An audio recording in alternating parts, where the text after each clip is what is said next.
ನಮಗೆ ತುಂಬ ಸ್ಟ್ರೆಸ್ ಆದಾಗ ಏನು ಮಾಡಬೇಕು ಅಂತ ತುಂಬ ಜನ ಕೇಳ್ತಾ ಇರ್ತಾರೆ. ಸೊ ಈ ಸ್ಟ್ರೆಸ್ ಏನಕ್ಕಾಗುತ್ತೆ ಅಂತ ನಾವು ತಿಳ್ಕೊಬೇಕು. ಸ್ಟ್ರೆಸ್ಗೆ ಮುಖ್ಯವಾದ ಕಾರಣ ಏನಂದರೆ, ನಮ್ಮ ದೇಹ ಇಲ್ಲಿದ್ದರೆ ಮನಸ್ಸು ಬೇರೆ ಕಡೆ ಇರುತ್ತೆ. ಓಕೆ, ಸೊ ಇಲ್ಲಿ ನಾವು ಕೂತಿರ್ತೀವಿ, ಏನೋ ಒಂದು ಕೆಲಸ ಮಾಡ್ತಾ ಇರ್ತೀವಿ, ಆದರೆ ಮನಸ್ಸಲ್ಲಿ ಈ ಮನಸ್ಸು ಎಲ್ಲೆಲ್ಲೋ ಹೋಗಿರುತ್ತೆ. ನನ್ನ ಗರ್ಲ್ ಫ್ರೆಂಡು ಏನು ಮಾಡ್ತಾ ಇದ್ದಾಳೆ, ಅಥವಾ ನನ್ನ ಹೆಂಡತಿ ಆಫೀಸಲ್ಲಿ ಏನು ಮಾಡ್ತಾ ಇರ್ಬೋದು. ಸೊ ಈ ಥರ ನಾವು ಕೂತಿರೋದಿಲ್ಲಿ, ಆದರೆ ಮನಸ್ಸು ಅಲ್ಲಿ ಇಲ್ಲಿ ಹೋಗ್ತಾ ಇರುತ್ತೆ. ಸೊ ಇದೇ ಮುಖ್ಯವಾದ ಕಾರಣ ನಮ್ಮ ಸ್ಟ್ರೆಸ್ಗೆ. ಸೊ ನಮ್ಮ ದೇಹ ಎಲ್ಲಿರುತ್ತೋ ಅಲ್ಲೇ ಮನಸ್ಸಿದ್ರೆ ಖಂಡಿತವಾಗ್ಲೂ ನಮಗೆ ಸ್ಟ್ರೆಸ್ ಆಗೋದಿಲ್ಲ. ಸೊ ಈ ಸ್ಟ್ರೆಸ್ಸನ್ನು ಕಡಿಮೆ ಮಾಡಬೇಕು ಅಂದರೆ ಒಂದು ಸಿಂಪಲ್ ಮತ್ತು ಪವರ್ಫುಲ್ ಮೆಡಿಟೇಷನ್ ಟೆಕ್ನಿಕ್ ಇದೆ. ಅದನ್ನೇ ಓಶೋ ಅವರ ನಾದಬ್ರಹ್ಮ ಮೆಡಿಟೇಷನ್. ಈ ನಾದಬ್ರಹ್ಮ ಮೆಡಿಟೇಷನ್ ಏನಂದರೆ, ಇದು ಹಾರ್ಟ್ಗೆ ಸಂಬಂಧಪಟ್ಟ ಮೆಡಿಟೇಷನ್. ಸೊ ಇದರಲ್ಲಿ 4 ಸ್ಟೇಜಸ್ ಇದೆ. ಓಕೆ, ಬಟ್ ಆ 4 ಸ್ಟೇಜಸ್ಸು ಮಾಡಿದೆ ನಾನು ಸುಮ್ಮನೆ ಹಮ್ಮಿಂಗ್ ಮಾಡಿದೆ, ಬರೀ ಏನೋ ಬ್ರಷ್ ಮಾಡ್ತಾ ಹಮ್ಮಿಂಗ್ ಮಾಡಿಬಿಟ್ಟೆ, ಅಥವಾ ಇನ್ನೇನೋ ಮಾಡ್ತಾ ಇನ್ಸ್ಟಾಗ್ರಾಮ್ ಸ್ಕ್ರಾಲ್ ಮಾಡ್ತಾ ಹಮ್ಮಿಂಗ್ ಮಾಡಿದೆ ಅಂದರೆ ಡೆಫಿನೆಟ್ಟಾಗಿ ಅದರಲ್ಲಿ ಸ್ಟ್ರೆಸ್ಸು ಕಡಿಮೆ ಆಗೋದಿಲ್ಲ. ನಾದಬ್ರಹ್ಮ ಮೆಡಿಟೇಷನ್ನ ಕರೆಕ್ಟಾಗಿ 1 ಅವರ್ ಮಾಡಬೇಕು. ಸೊ 1 ಅವರ್ ನೀವು ಕರೆಕ್ಟಾಗಿ ಮಾಡಿದ್ರೆ ಆ ದಿನ ಪೂರ್ತಿ ನಿಮಗೆ ಒಂದು ಪ್ರಜ್ಞೆ, ಅಂದರೆ ನಿಮ್ಮಲ್ಲಿ ಅವೇರ್ನೆಸ್ ಜಾಸ್ತಿ ಆಗುತ್ತೆ ಮತ್ತು ಎನರ್ಜಿ ಜಾಸ್ತಿ ಆಗುತ್ತೆ. ಸೊ ಈ ನಾದಬ್ರಹ್ಮ ಮೆಡಿಟೇಷನ್ನ ನಾವು ಕರೆಕ್ಟಾಗಿ ಮಾಡೋದ್ರಿಂದ ನಮ್ಮ ಹಾರ್ಟು ಆ್ಯಕ್ಟಿವೇಟ್ ಆಗುತ್ತೆ, ಅದ್ರ ಜೊತೆ ಎಮೋಷನ್ಸ್ ಎಲ್ಲನೂ ಬ್ಯಾಲೆನ್ಸ್ ಆಗುತ್ತೆ, ಮತ್ತು ನಾವು ರೀಚಾರ್ಜ್ ಆಗ್ತೀವಿ, ಅಂದರೆ ನಮ್ಮಲ್ಲಿ ಎನರ್ಜಿ ಇನ್ನೂ ಜಾಸ್ತಿ ಆಗುತ್ತೆ. ಸೊ ಇವಾಗ ನೀವು ಕೇಳ್ಬೋದು, ಈ ನಾದಬ್ರಹ್ಮ ಮೆಡಿಟೇಷನ್ನ ಯಾವ ರೀತಿ ಮಾಡಬೇಕು ಅಂದ್ಬಿಟ್ಟು. ಸೊ ನಾದಬ್ರಹ್ಮ ಮೆಡಿಟೇಷನಲ್ಲಿ 4 ಸ್ಟೇಜಸ್ ಇದೆ. ಸೊ ಫಸ್ಟ್ ಸ್ಟೇಜಲ್ಲಿ ಏನಂದರೆ 30 ಮಿನಿಟ್ಸು. ಓಕೆ, ಸೊ 30 ಮಿನಿಟ್ಸು ನೀವು ಒಂದು ಪಾಸ್ಚರಲ್ಲಿ ಕುತ್ಕೋಬೇಕು. ಪ್ರಿಫರ್ಡ್ ಪಾಸ್ಚರ್ ಏನಂದರೆ ಲೋಟಸ್ ಪಾಸ್ಚರು. ಲೋಟಸ್ ಪಾಸ್ಚರ್ ಅಂದರೆ ನಿಮ್ಮೆಲ್ಲರಿಗೂ ಗೊತ್ತಿರುತ್ತೆ. ಸೊ ಚಪ್ಪಲಿ ಮಟ್ಟೆ ಹಾಕ್ಕೊಂಡು ಕುತ್ಕೊಂಡು ನಮ್ಮ ಸ್ಪೈನನ್ನು ಸ್ಟ್ರೈಟಾಗಿ ಇಟ್ಕೋಬೇಕು. ನಮ್ಮ ಬ್ಯಾಕನ್ನು ಅಂದರೆ ಬೆನ್ನನ್ನು ಸ್ಟ್ರೈಟಾಗಿ ಇಟ್ಕೊಂಡು ಕಣ್ಣುಗಳನ್ನು ಮುಚ್ಕೋಬೇಕು. ಕಣ್ಣುಗಳನ್ನು ಮುಚ್ಕೊಂಡು ನಾವೇನು ಮಾಡಬೇಕು ಅಂದರೆ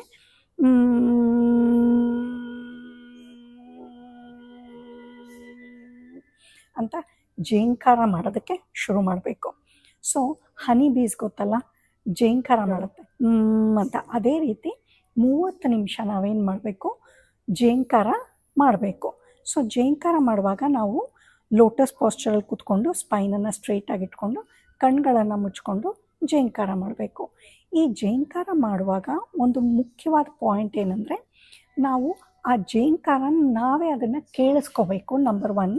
ಮತ್ತು ಅದನ್ನು ಅಬ್ಸರ್ವ್ ಮಾಡಬೇಕು. ಒಳಗಡೆಯಿಂದ ನಾವು ನಮ್ಮ ಸೌಂಡನ್ನು ಅಬ್ಸರ್ವ್ ಮಾಡ್ತಾ ಇರಬೇಕು. ಮತ್ತು ನಮ್ಮ ಥಾಟ್ಸು ಬಂದು ಹೋಗ್ತಾ ಇರುತ್ತೆ, ಅದನ್ನು ಅಬ್ಸರ್ವ್ ಮಾಡ್ಬೋದು. ಸೊ ಫಸ್ಟ್ ಸ್ಟೇಜ್ 30 ಮಿನಿಟ್ಸು ನಾವು ಪ್ರತಿಯೊಂದನ್ನು, ಅಂದರೆ ನಾವೇನು ಜೇಂಕಾರ ಮಾಡ್ತಾ ಇರ್ತೀವಿ ಅದನ್ನು ಒಳಗಡೆಯಿಂದ ಗಮನಿಸಬೇಕು, ಅಬ್ಸರ್ವ್ ಮಾಡಬೇಕು. ಓಕೆ, ನಮ್ಮ ಸೌಂಡನ್ನು ನಾವೇ ಕೇಳಿಸ್ಕೋಬೇಕು. ಸೊ 30 ಮಿನಿಟ್ಸು ಎಲ್ಲರಿಗೂ ಕೇಳಿಸ್ದೇ ಇದ್ದರೂ ಅಟ್ಲೀಸ್ಟ್ ನಮ್ಮ ಸುತ್ತಮುತ್ತ ಯಾರು ಇರ್ತಾರೋ ಅವ್ರಿಗೆ ಕೇಳಿಸೋ ಥರ ಈ ಜೇಂಕಾರನ ಮಾಡಬೇಕು. ಈ ರೀತಿ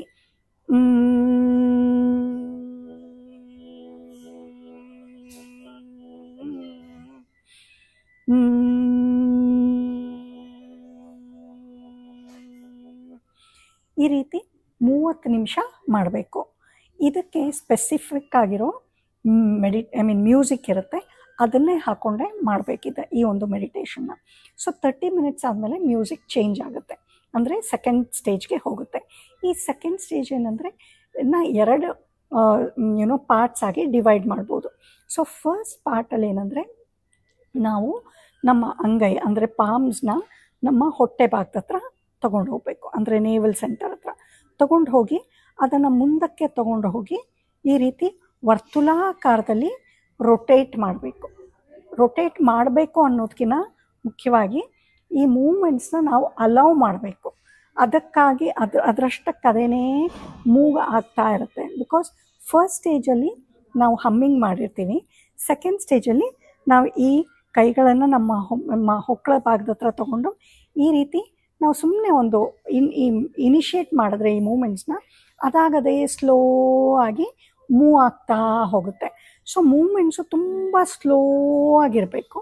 ಮತ್ತು ಈ ರೀತಿ ಮಾಡುವಾಗ ನಾವು ಏನನ್ನು ಭಾವಿಸ್ಬೇಕು ಅಂದರೆ, ನಮ್ಮ ಅಂಗೈಯಿಂದ ಶಕ್ತಿ ಹೊರಗಡೆ ಹೋಗ್ತಾ ಇದೆ ಅಂತ ಭಾವಿಸ್ಬೇಕು. ಸೊ ಇದು ಸೆಕೆಂಡ್ ಸ್ಟೇಜ್ನ ಫಸ್ಟ್ ಪಾರ್ಟ್. ಸೊ ಸೆಕೆಂಡ್ ಸ್ಟೇಜ್ನ ಸೆಕೆಂಡ್ ಪಾರ್ಟ್ ಏನಂದರೆ, 7.5 minutes ಆದಮೇಲೆ ಮ್ಯೂಸಿಕ್ ಚೇಂಜ್ ಆಗುತ್ತೆ.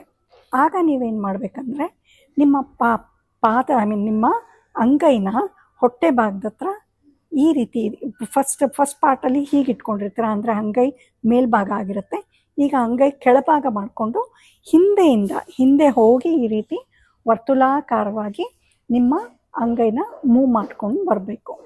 ಸೊ ಈ ರೀತಿ ಮಾಡುವಾಗ ಏನಂದರೆ, you should feel as if you are taking the energy from the cosmos. ಅಂದರೆ ಬ್ರಹ್ಮಾಂಡದಿಂದ ನೀವು ಎನರ್ಜಿನ, ಅಂದರೆ ಶಕ್ತಿನ ನಿಮ್ಮೊಳಗಡೆ ತಗೊಳ್ತಾ ಇದ್ದೀರಾ ಅಂತ ಭಾವಿಸ್ಬೇಕು. ಸೊ ಇದು ಸೆಕೆಂಡ್ ಸ್ಟೇಜು. ಥರ್ಡ್ ಸ್ಟೇಜಲ್ಲಿ ಏನಂದರೆ, ನೀವು ಇದನ್ನು ನಿಂತ್ಕೋಬೋದು ಅಥವಾ ಕುತ್ಕೋಬೋದು ಅಥವಾ ಇದು ನೆಲದ ಮೇಲೆ ಮಲ್ಕೋಬೋದು. ಬಟ್ ನೀವು ಯಾವುದಾದ್ರೂ ಒಂದು ಪಾಸ್ಚರ್ನ ನೀವು ಡಿಸೈಡ್ ಮಾಡಿಕೊಂಡು ಥರ್ಡ್ ಸ್ಟೇಜಲ್ಲಿ 15 minutes ನೀವು ಅದೇ ಪೊಸಿಷನಲ್ಲಿ ಇರಬೇಕು. ಫಾರ್ ಎಕ್ಸಾಂಪಲ್, ನೀವು ಕುತ್ಕೊಳ್ಬೇಕು ಅಂತ ಡಿಸೈಡ್ ಮಾಡ್ತೀರಾ, ಕುತ್ಕೊಂಡೇ ಎದ್ಬಿಡಿ, ಸ್ಟ್ಯಾಚು ಥರ ಕುತ್ಕೊಂಡೇ ಇರಬೇಕು. ಅಥವಾ ನೀವು ನಿಂತ್ಕೊಂಡಿದ್ದೀರಾ ಅಂದರೆ ನಿಂತ್ಕೊಂಡೇ ಇರಬೇಕು ಸೆಕೆಂಡ್ ಸ್ಟೇಜ್ ಪೂರ್ತಿ. ಓಕೆ, ಅಥವಾ ನೀವು ಲೈ ಡೌನ್ ಮಾಡಿದ್ದೀರಾ ಅಂದರೆ ಲೈ ಡೌನಲ್ಲಿ ಪಾಸ್ಚರಲ್ಲೇ ಇರಬೇಕು. ಬಟ್ ದೇಹ ಏನಂದರೆ ಸ್ಥಿರವಾಗಿರಬೇಕು. ಸೊ ಒಂಚೂರು ಆ ಕಡೆ ಈ ಕಡೆ ಅಲ್ಲಾಡಬಾರ್ದು. ಆವಾಗ ಏನಾಗುತ್ತೆ, ನಿಮ್ಮ ಎನರ್ಜಿ ಏನು ಬಿಲ್ಡ್ ಆಗಿತ್ತು, ನೀವು ಫಸ್ಟ್ ಸ್ಟೇಜಲ್ಲಿ ಹಮ್ಮಿಂಗ್ ಮಾಡಿರ್ತೀರಾ, ಸೆಕೆಂಡ್ ಸ್ಟೇಜಲ್ಲಿ ನಿಮ್ಮ ಶಕ್ತಿಯನ್ನು ಬ್ರಹ್ಮಾಂಡಕ್ಕೆ ಕೊಟ್ಟಿರ್ತೀರ, ಆಮೇಲೆ ಬ್ರಹ್ಮಾಂಡದಿಂದ ಶಕ್ತಿನ ತಗೊಂಡಿರ್ತೀರ. ಸೊ ಈ ರೀತಿ ಮಾಡೋದ್ರಿಂದ ಏನಾಗುತ್ತೆ, ತುಂಬಾ ಸೈಲೆನ್ಸ್ ಇರುತ್ತೆ ನಮ್ಮ ದೇಹದಲ್ಲಿ ಮತ್ತು ಎನರ್ಜಿ ಜನ್ರೇಟ್ ಆಗಿರುತ್ತೆ. ಸೊ ನೀವು ಯಾವಾಗ ಥರ್ಡ್ ಸ್ಟೇಜಲ್ಲಿ ಇಲ್ಲ ಸ್ಟ್ಯಾಚು ಥರ ಕುತ್ಕೋತೀರಾ ಅಥವಾ ನಿಂತ್ಕೋತೀರಾ, ಆಗ ಆ ಎನರ್ಜಿ ಎಲ್ಲನೂ ಸಹಸ್ರಾರ ಕಡೆಗೆ ಮೂವ್ ಆಗೋದಕ್ಕೆ ಶುರು ಆಗುತ್ತೆ. ಮತ್ತು ನಿಮ್ಮಲ್ಲಿ ಒಂದು ಡೀಪ್ ಸೈಲೆನ್ಸು ಬಿಲ್ಡ್ ಆಗುತ್ತೆ. ಸೊ ಈ ಥರ್ಡ್ ಸ್ಟೇಜಲ್ಲಿ ಏನಂದರೆ ನಾದ ಬ್ರಹ್ಮ ಅಂತ ಹೇಳೋದು.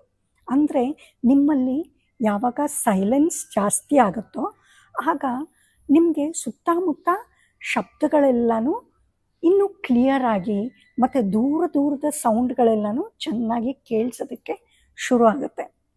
ಸೊ ನಮ್ಮ ಮನಸ್ಸಿನಲ್ಲಿ ಯಾವಾಗ ಗಜಾಬಿಜಿ ಅಂತ ಏನೋ ಎಲ್ಲ ಥಾಟ್ಸ್ ಇರುತ್ತಲ್ಲ, ಓಕೆ, ಅವ್ರೇನು ಮಾಡ್ತಾಯಿದ್ದಾರೆ, ಇವ್ರೇನು ಮಾಡ್ತಾಯಿದ್ದಾರೆ ಅಂತ ಎಲ್ಲನೂ ಯೋಚನೆ ಮಾಡ್ತಾ ಇರುವಾಗ ನಮ್ಮಲ್ಲಿ ಸೈಲೆನ್ಸ್ ಇರೋದಿಲ್ಲ. ಆಗ ಪಕ್ಕದಲ್ಲಿ ಏನು ಮಾತಾಡ್ತಾ ಇದ್ದಾರೆ ಅನ್ನೋದನ್ನು ಕೇಳಿಸಿರೋದಿಲ್ಲ. ಆದರೆ ನಾದಬ್ರಹ್ಮ ಮೆಡಿಟೇಷನ್ನ ನೀವು ಕರೆಕ್ಟಾಗಿ ಮಾಡಿದ್ರೆ ನಿಮಗೆ ಅಷ್ಟೊಂದು ನಿಮ್ಮ ಮನಸ್ಸಿನಲ್ಲಿ ಸೈಲೆನ್ಸ್ ಇರುತ್ತೆ, ಥಾಟ್ಸ್ ಎಲ್ಲನೂ ಕಡಿಮೆ ಆಗಿರುತ್ತೆ. ಸೊ ಹಾಗಾಗಿ ದೂರದಲ್ಲಿ ಏನೇನು ಶಬ್ದಗಳು ಬರುತ್ತಲ್ಲ ಅದೆಲ್ಲನೂ ನಿಮಗೆ ಕೇಳಿಸುತ್ತೆ. ಸೊ ನಾದಬ್ರಹ್ಮ ಮೆಡಿಟೇಷನ್ನ it's a very powerful meditation. So fourth ಸ್ಟೇಜಲ್ಲಿ ಏನೂ ಮಾಡಬೇಕಾಗಿಲ್ಲ, ನೀವು ಸುಮ್ಮನೆ ಲೈ ಡೌನ್ ಮಾಡಿಬಿಟ್ಟು ನಿಮ್ಮ ದೇಹನ ರಿಲ್ಯಾಕ್ಸ್ ಮಾಡೋದು ಅಷ್ಟೇ. ಸೊ ಈ ಮೆಡಿಟೇಷನ್ಗೆ ಏನಂದರೆ ಸ್ಪೆಸಿಫಿಕ್ ಮ್ಯೂಸಿಕ್ ಇದೆ. ಅಂದರೆ ಇದಕ್ಕೆ ಯಾವ ಮ್ಯೂಸಿಕ್ ಓಶೋ ಅವ್ರು ಡಿಸೈನ್ ಮಾಡಿದ್ದಾರೆ ಅದೇ ಮ್ಯೂಸಿಕ್ಕನ್ನು ನಾವು ಹಾಕ್ಕೊಂಡು ಈ ಒಂದು ಮೆಡಿಟೇಷನ್ನ ಮಾಡಬೇಕು. ಸೊ ಅದು ನಿಮಗೆ ಫ್ರೀಯಾಗಿ ಸಿಗುತ್ತೆ. ಆ ಮ್ಯೂಸಿಕ್ಗೆ ಲಿಂಕನ್ನು ಕೆಳಗಡೆ ನಾವು ಕೊಟ್ಟಿರ್ತೀವಿ. ಸೊ ಅಲ್ಲಿಂದ ನೀವು ಡೌನ್ಲೋಡ್ ಮಾಡಿಕೊಂಡು ಈ ಮೆಡಿಟೇಷನ್ನ ಮಾಡ್ಬೋದು. ಸೊ ನಾದಬ್ರಹ್ಮ ಮೆಡಿಟೇಷನ್ ಅಂದರೆ ಹಮ್ಮಿಂಗ್ ಮೆಡಿಟೇಷನ್. ಸೊ ಹಮ್ಮಿಂಗ್ ಅಂದಿದ ತಕ್ಷಣ ನಾನು ಎಲ್ಲೆಲ್ಲೋ ಕೂತ್ಕೊಂಡು ಬ್ರಷ್ ಮಾಡಿಬಿಡ್ತೀನಿ ಅಥವಾ ಇನ್ಸ್ಟಾಗ್ರಾಮ್ ನೋಡ್ತಾ ಹಮ್ಮಿಂಗ್ ಮಾಡಿಬಿಡ್ತೀನಿ ಅಂದರೆ ಅದರಿಂದ ಏನೂ ಯೂಸ್ ಆಗೋದಿಲ್ಲ. ಸೊ ಹಮ್ಮಿಂಗ್ ಮೆಡಿಟೇಷನ್ ಅಂದರೆ ನಾದಬ್ರಹ್ಮ ಮೆಡಿಟೇಷನ್ ನಿಮಗೆ ತುಂಬಾ ಬೆನಿಫಿಷಿಯಲ್ ಆಗಬೇಕು ಅಂದರೆ ನೀವು 1 hour ಕರೆಕ್ಟಾಗಿ ಮಾಡಬೇಕು. ಓಕೆ, ಅದೇ ಮ್ಯೂಸಿಕ್ಕನ್ನು ಹಾಕ್ಕೊಂಡು ನೀವು ಮಾಡಬೇಕು. ಓಕೆ, ಸೊ ಈ ನಾದಬ್ರಹ್ಮ ಮೆಡಿಟೇಷನ್ನ ನಾವು 3 ದಿನದ ರೆಸಿಡೆನ್ಷಿಯಲ್ ಓಶೋ ಮೆಡಿಟೇಷನ್ ಕ್ಯಾಂಪಲ್ಲಿ ನಾವು ಯೂಶಲಿ ಮಾಡಿಸ್ತಾ ಇರ್ತೀವಿ. ಸೊ ಈ 3 days ಮೆಡಿಟೇಷನ್ ಕ್ಯಾಂಪ್ ಡೀಟೇಲ್ಸ್ ಏನಾದ್ರು ಬೇಕಾದರೆ ಅದನ್ನು ನಾವು ಲಿಂಕಲ್ಲಿ ಕೊಟ್ಟಿರ್ತೀವಿ ಅಥವಾ ಫೋನ್ ನಂಬರ್ ಕೊಟ್ಟಿರ್ತೀವಿ. ನೀವು ಫೋನ್ ಮಾಡಿ ವಿಚಾರಿಸ್ಬೋದು ಯಾವಾಗ ಈ 3 ಡೇಸ್ ಕ್ಯಾಂಪ್ ಇರುತ್ತೆ ಅಂದ್ಬಿಟ್ಟು. ಸೊ ದಟ್ ನೀವು ಅಲ್ಲಿ ಬಂದು ಎಲ್ಲರ ಜೊತೆ ಅಂದರೆ ಗ್ರೂಪಲ್ಲಿ ಯಾವಾಗ ಮಾಡ್ತೀರೋ ಆವಾಗ ನಿಮಗೆ ಇನ್ನೂ ಎನರ್ಜಿ ಜಾಸ್ತಿ ಆಗುತ್ತೆ. ಮತ್ತು ಇದನ್ನು ನೀವಿನ್ನೂ ಕರೆಕ್ಟಾಗಿ ಕಲ್ತ್ಕೊಂಡು ಕರೆಕ್ಟಾಗಿ ಮಾಡೋದಕ್ಕೆ ಯೂಸ್ ಆಗುತ್ತೆ.